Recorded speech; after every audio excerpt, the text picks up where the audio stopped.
Yo, welcome to the podcast. Those of you who haven't been to my previous podcast, this is kind of just a podcast where I talk about the most random, crazy, off the wall, who knows what, but mostly we're going to be covering a lot of nerdy stuff, Call of Duty, video games for the most part, a lot of UFC stuff, a little bit of bare knuckle fighting championship, and just generally whatever comes to my mind, even the political, social stuff. And once again, this isn't a place for facts. This is just a place for fun and things that are on my mind. So this is another solo podcast. So if that's what you like to hear, then cool. Stick around. We're going to go ahead and jump right into it then.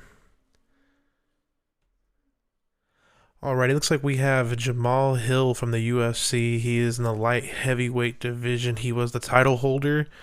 It was announced, I guess, about 8 hours ago, with this being on Friday the 14th. So about 8 hours ago, I see a story here. Oh, wait. Maybe that was 20 hours ago. My fault. That he relinquished his title. Once again, that's in the UFC light heavyweight division. He relinquished, that's a rough word, his title. And for an Achilles injury, which makes me wonder how long he'll be out for that, because that's kind of a, tour, maybe? I don't know. Who knows, right? But it's kind of like a injury that could take a long time. But like I said, you do have some pretty good killers in that division. You got that Jiri, I'm gonna get his name wrong, Prochazka, got the Magnumid Aklev, Jan Blankowitz. You got Johnny Walker, Anthony Smith, Dominic Reyes. You got some absolute killers in that division, and I do believe that there is a UFC event coming up that they're going to, I guess, decide that title holder for. I do believe it's Jan Blankowicz versus Alex Pereira in the light heavyweight division for that title now, for the vacated title. That is going to be huge, actually, because just imagine if Alex Pereira wins that title. I am pulling for Jan Blankowicz, though, because that's my dog, But that is crazy. That's the best thing about this whole UFC thing, is that anything can change at any moment, really, People can get hurt. People can, I guess, pull out the last minute, not make weight, So we do have that coming up, as well as this podcast will already be out. So this weekend's fights, you got Holly Holm versus Mara Silva, Jack Della Mandalena versus Basil Hefes. Definitely mispronounced his name. Ottoman Zatar versus Francisco Prado. A bunch of other people who know Chelsea Chandler, who hopefully they put on a good show. UFC 291, however, July 29th. It is going down. You have Dustin Poirier versus Justin Gaethje. That match, I do believe they're putting back on for the BMF belt. The one thing that they kind of seem to bring out every once in a while. I think they've done it once or twice now. But it's going to be Dustin Poirier versus Justin Gaethje. Really hoping Poirier just starches him, completely honest with you. Not that I don't like Justin Gaethje, but I do like Dustin Poirier that much more. Once again, you have Jan Blankowicz versus Alex Pereira for the light heavyweight belt that has been vacated. It's an interesting fight. I like Jan, but I kind of hope Alex starches him. But just the same, I hope Jan gets him. That'll be a really good one. You got the homie Paulo Costa versus Ikram Aliskerov, who is 14-1. Paulo Costa's 14-2. That fight is insane. The fight that I'm looking forward to the most personally is this one here. You got the man Tony Ferguson versus my homie Bobby Green. I love watching Bobby Green fight. He's an absolute legend to the fight game. I mean, look at Tony Ferguson's record, 26-8. Bobby Green's record, 29 wins, 14 losses, one draw, and I guess 1 no contest, which is an insane amount of fights. Like I said, same as Tony, though. Same as Tony, an insane amount of fights. Then you got Michael Chiesa versus Kevin Holland. That is an insane fight card that we're just getting for the free. I didn't even realize that Stephen Wonderboy Thompson's on the preliminary card against Michael Pereira. That's pretty good. I didn't even notice Derek Lewis is also on that versus Marcos de Lima. That is insane. This is a stacked card. I definitely will not be missing this. I do plan on doing weekly, whatever you call this podcast. I'm just call it a vlog. This is not a vlog. Weekly podcast, hopefully. It just kind of all just depends on how things work out and how exciting the news is, you know. But I definitely want to update, you guys next week if anything changes. But hopefully this card stays the same. If they do lose any fighters, hopefully it'll be off the prelims or early prelim cards, because right now that card is stacked and it is amazing. Looking forward to the 29th for sure. Alrighty, and we're going to switch gears here. We're going to move on to the a little bit of gaming news, a little bit of what the hell I've been dealing with personally. I don't know if any of you other freaking nerds out there have been dealing with it, but the Call of Duty Season 4 update. They had just pushed out, I think it's technically like their mid-season update for Season 4, but they had just pushed it out. Yeah, Season 4 Reloaded. They'd pushed out the new bonus, or I guess you'd call it a DLC pack for The Boys, the TV show, superheroes and stuff. And essentially it's the most broken game. It's the most broken game possible, you know. PC games, I guess all the PC gamers have been using or losing frames per second, having a lot of performance issues. Me myself are having that issue. I noticed it the first day that I played it. I thought there was something wrong with my PC. I was doing virus scans, checking, just different things, seeing if it was overheating, see if maybe it was a memory issue, whatever. But I didn't see any issues on my side. I actually went to bed defeated. Usually stay up till midnight at the earliest. Went to bed super defeated, couldn't figure it out. Figured it out that it's actually Call of Duty. This has been going on for 2 days. I think we're going on day 3 now. I could be miscounting. Once again, this is Friday the 14th. But I haven't played it today. I checked their Twitter. They didn't have any updates. But I did see that this is the most broken update they have put out as far as breaking the game. I did hear back when the original Warzone was out, they had managed to, I guess, make it to where console players couldn't play, was it Rebirth Island, when it first launched, I believe it was. So PC players are kind of having a similar issue. I knew they said they were going to make it to where PC players don't get in the same lobby as console players on Warzone for this half-season update. I believe I did see that, but I don't know if that actually took place.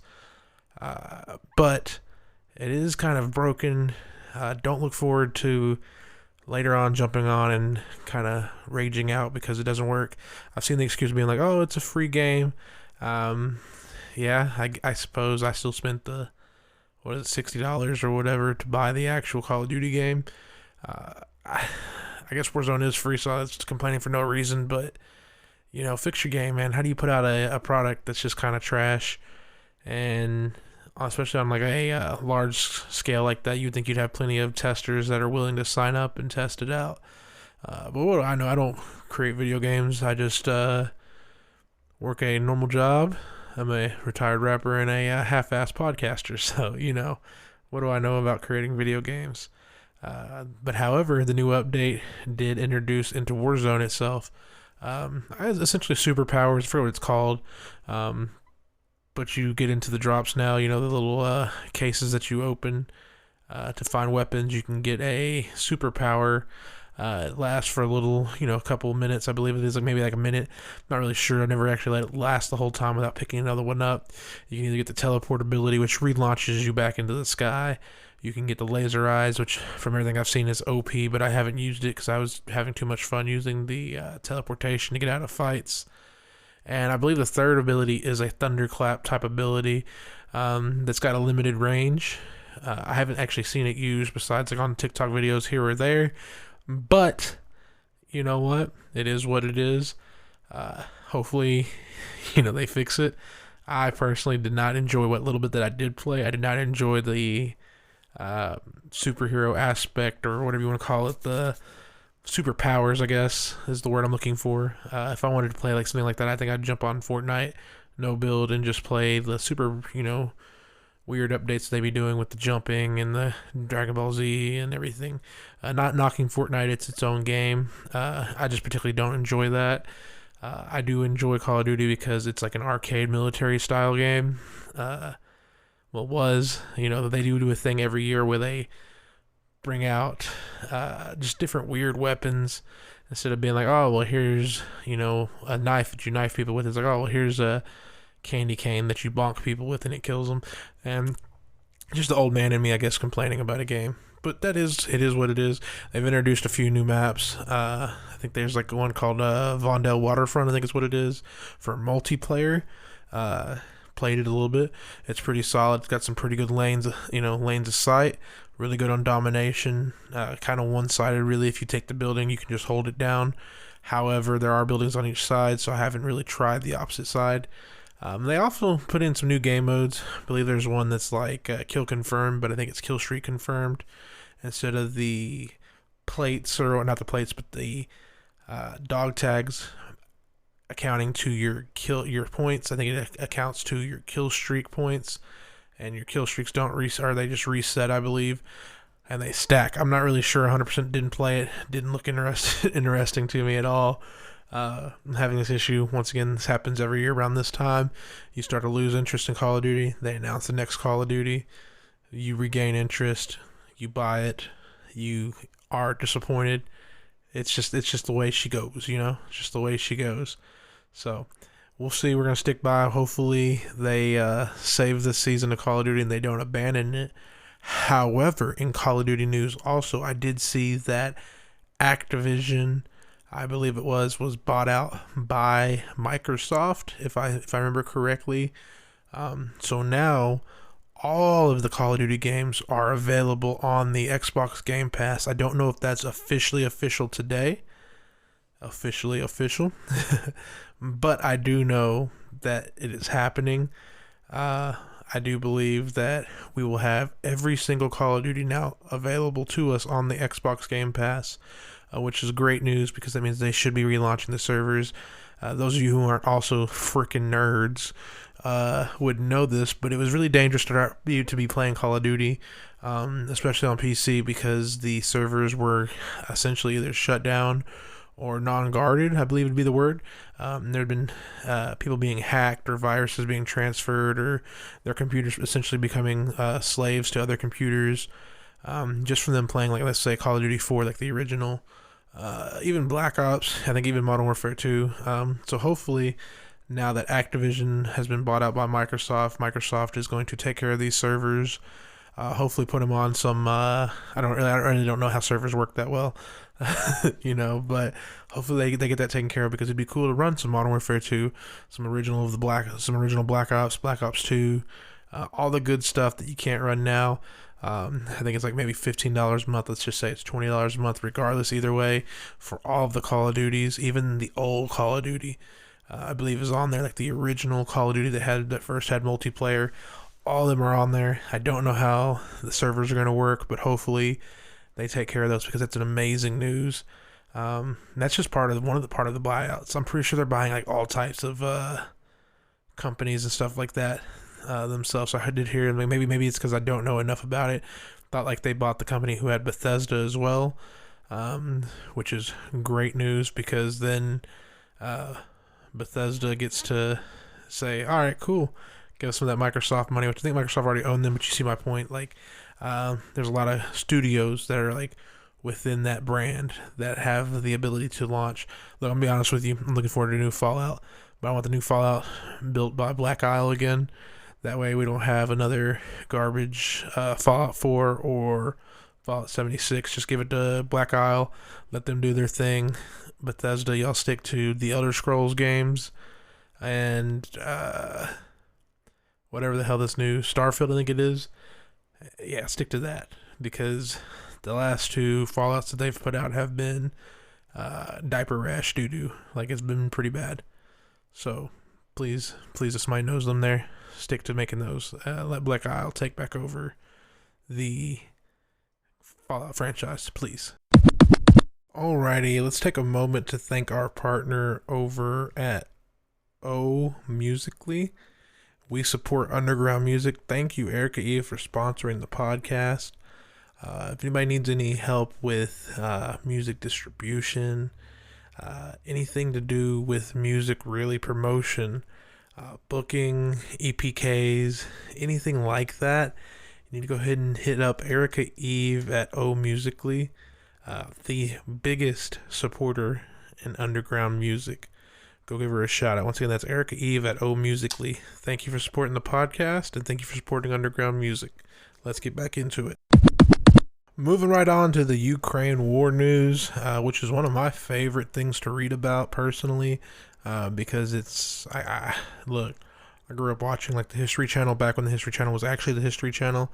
Same as Discovery back before it was, believe it or not, it wasn't always Pawn Stars and whatever the the bidding thing is on was that Storage Wars and restoring antique cars. I don't even have cable, so I don't even know what's on anymore, but I can't imagine it's much different.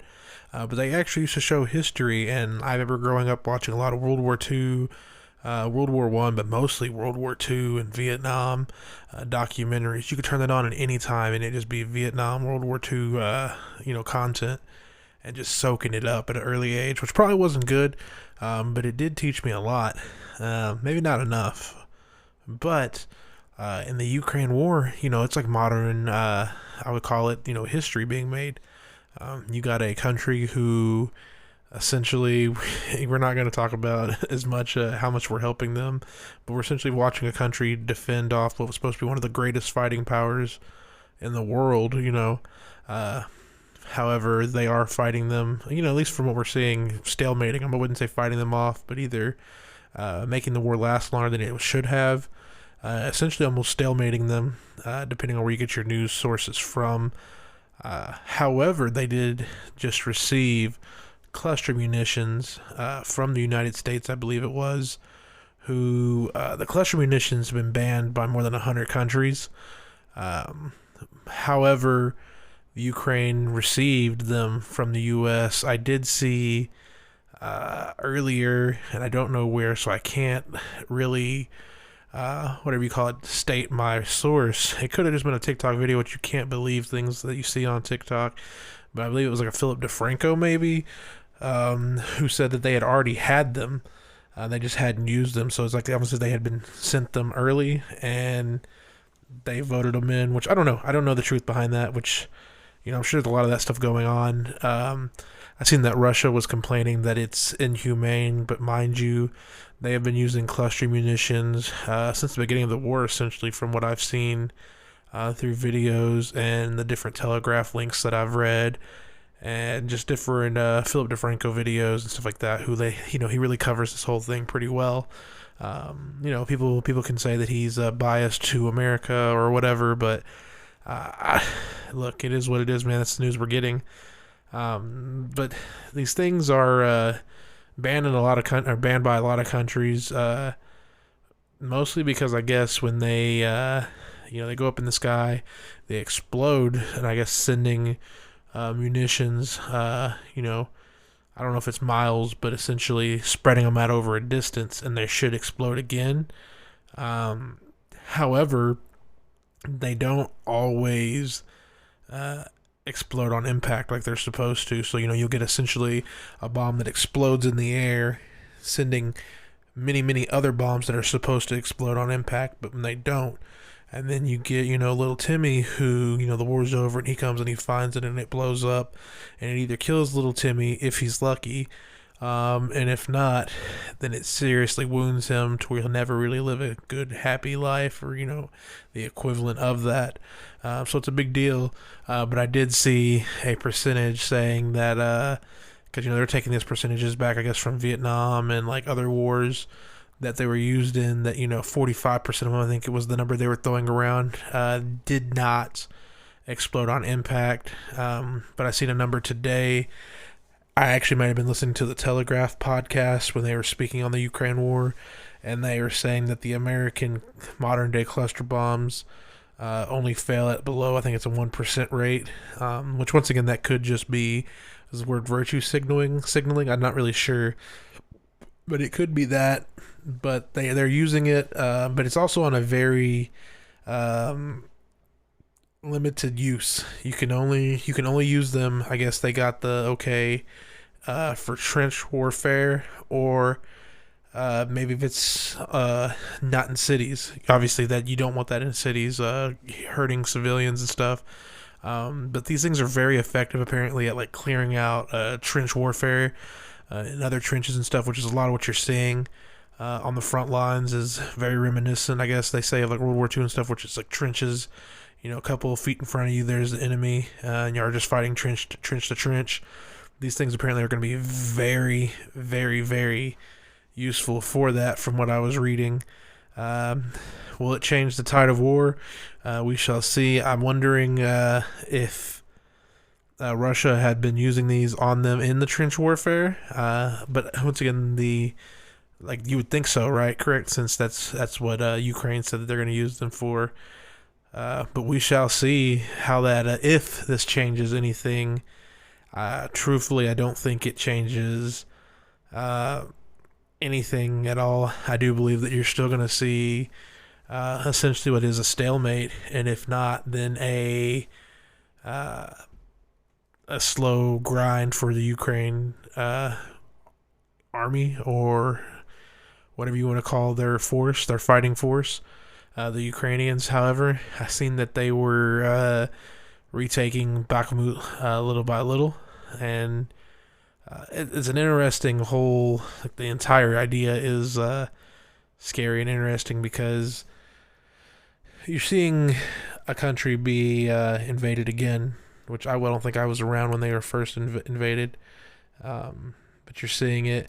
You've seen the essentially what was a civil uprising. I think they're calling it a coup.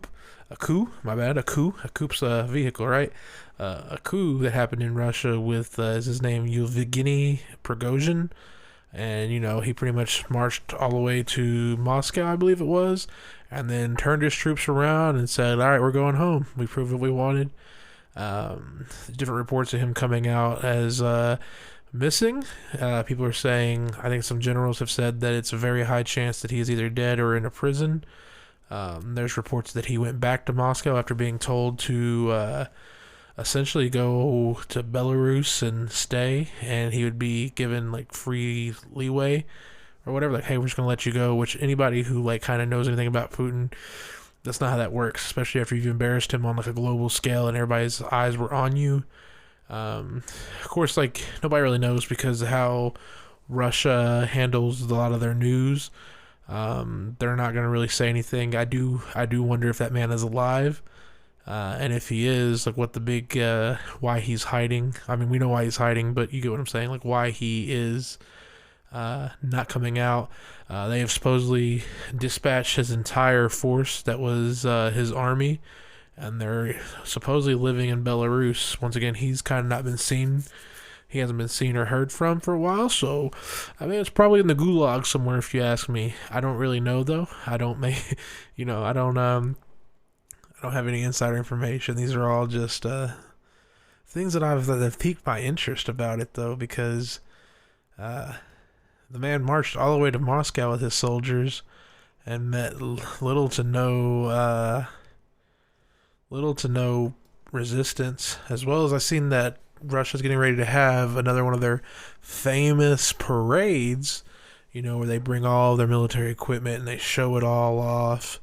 And I believe that there's one coming up from the Telegraph podcast that I listened to from today, and they mentioned that a lot of the leaders don't believe, like our leaders and other countries' leaders don't believe that Russia is going to put their nuclear subs in the parade. And that could be many reasons. A lot of people are speculating it's because they're afraid of some sort of attack by the Yevgeny Prigozhin's soldiers, whose name I can't remember for some reason. Wagner, there you go.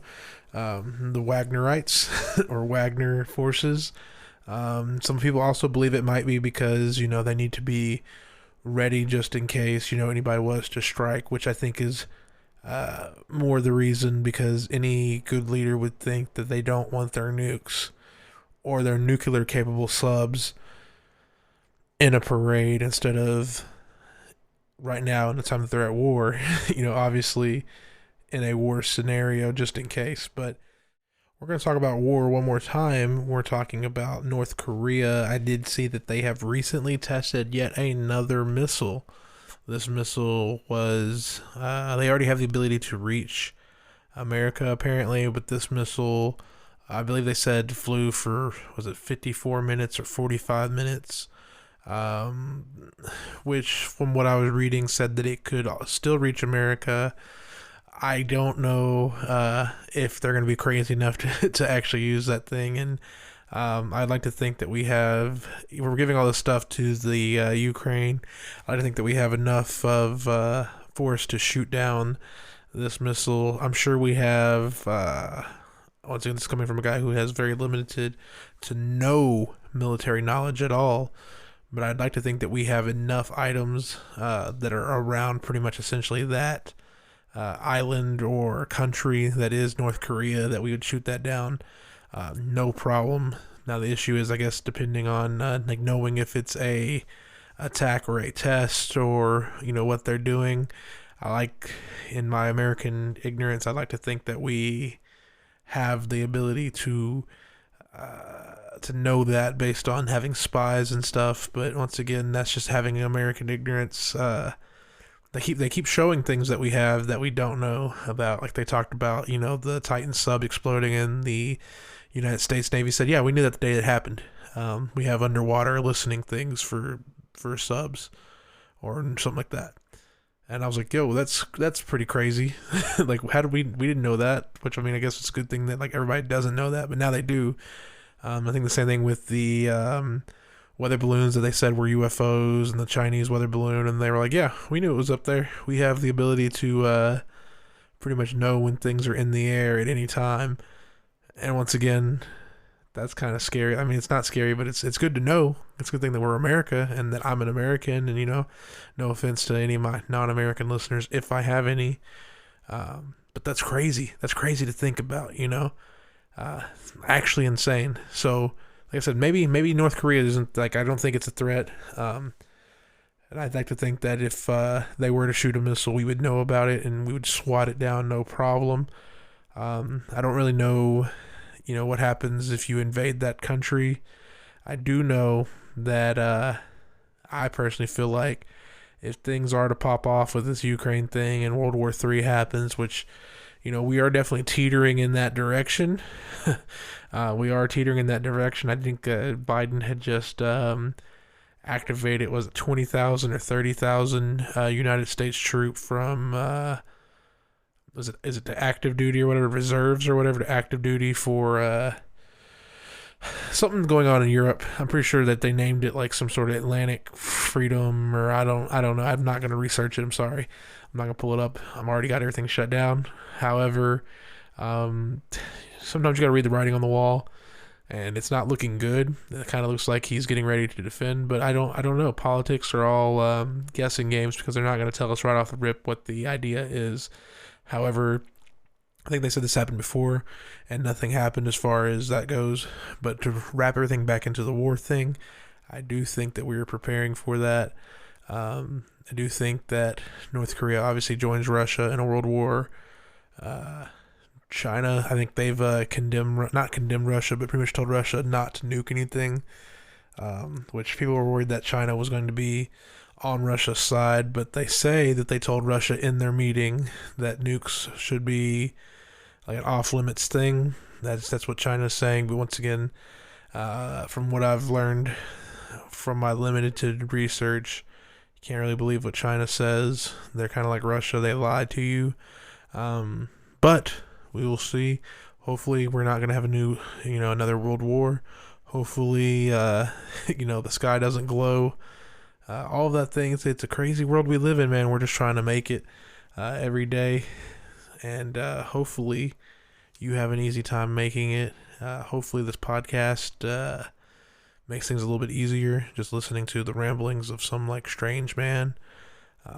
But I think I've reached the end of my podcast here. I hope you enjoyed it. I'm going to try to upload these weekly, so please do check them out every week. Thanks for hanging out with me. You have a wonderful day.